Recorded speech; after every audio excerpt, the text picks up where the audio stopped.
Zee 24 तास एक पाऊल पुढे। क्युरिओसिटी नासानं तयार केलेलं सर्वात प्रगत तंत्रज्ञान युक्त यान अखेर यशस्वीरित्या मंगळावर उतरलंय। जीवनावश्यक असलेली किमान साधनं मंगळावर आहेत का याचा शोध हे यान घेणार आहे। याच क्षणाची नासाचे शास्त्रज्ञ गेल्या कित्येक वर्षांपासून वाट पाहत होते।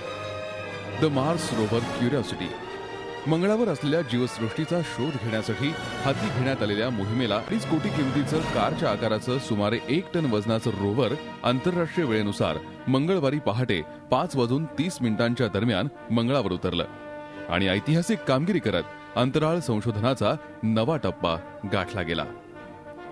एखाद्या हॉलिवूडच्या सिनेमाचा क्लायमॅक्स शोभेल अशा प्रकारानं रोव्हर मंगळावर उतरलं आणि त्यानं रांगायला सुरुवात केली। पृथ्वीवासियांचा हा विक्रम संपूर्ण जगासमोर आणण्यासाठी व्हिडिओ कॅमेरेही सरसावले होते। दुसऱ्या एका विश्वावर पाय ठेवण्याचा अनोखा क्षण या निमित्तानं साऱ्या मानवजातीनं अनुभवला। पुढील 2 वर्ष मंगळावर असलेल्या डोंगर दऱ्यांमध्ये रोव्हर प्रवास करणार आहे। तिथल्या दगडांच्या आणि वाळूच्या नमुन्यांचा शोध घेणार आहे। या ग्रहावर कधीतरी जीवसृष्टी होती का आणि जीवसृष्टीला पोषक स्थिती मंगळावर आहे का याचा याद्वारे शोध घेण्यात येणार आहे। मंगळावर जीवसृष्टी शोधण्याबाबतच्या मोहिमांमध्ये अलीकडच्या काळातील ही सर्वात यशस्वी मोहीम ठरणार आहे। मंगळावर जाण्याचा हा प्रवास सोपा नव्हता।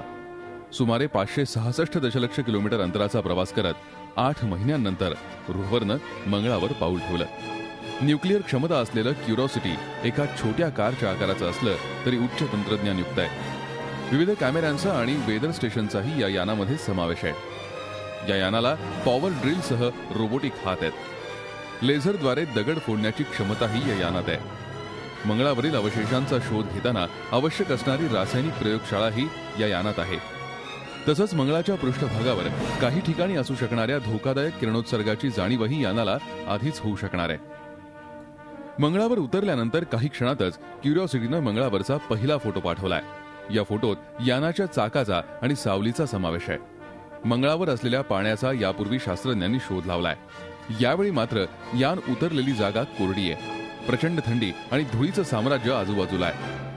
मंगळावर जिवंत किंवा मृत सूक्ष्म जंतूंचा शोध घेण्याची क्षमता क्युरिओसिटीत नसली तरी जगण्यासाठी आवश्यक असलेल्या साधनांचा मंगळावर समावेश आहे का याचा शोध याद्वारे घेण्यात येणार आहे। यात कार्बन, नायट्रोजन, फॉस्फरस, सल्फर आणि ऑक्सिजन सारख्या वायूंचा समावेश आहे। या मोहिमेतून सजीव सृष्टीच्या अस्तित्वाबद्दल काही ठोस हाती लागलं तर अंतराळ संशोधनाला मोठी कलाटणी मिळणार यात शंकाच नाही। झी 24 ताससाठी ब्युरो रिपोर्ट। झी 24 तास एक पाऊल पुढे।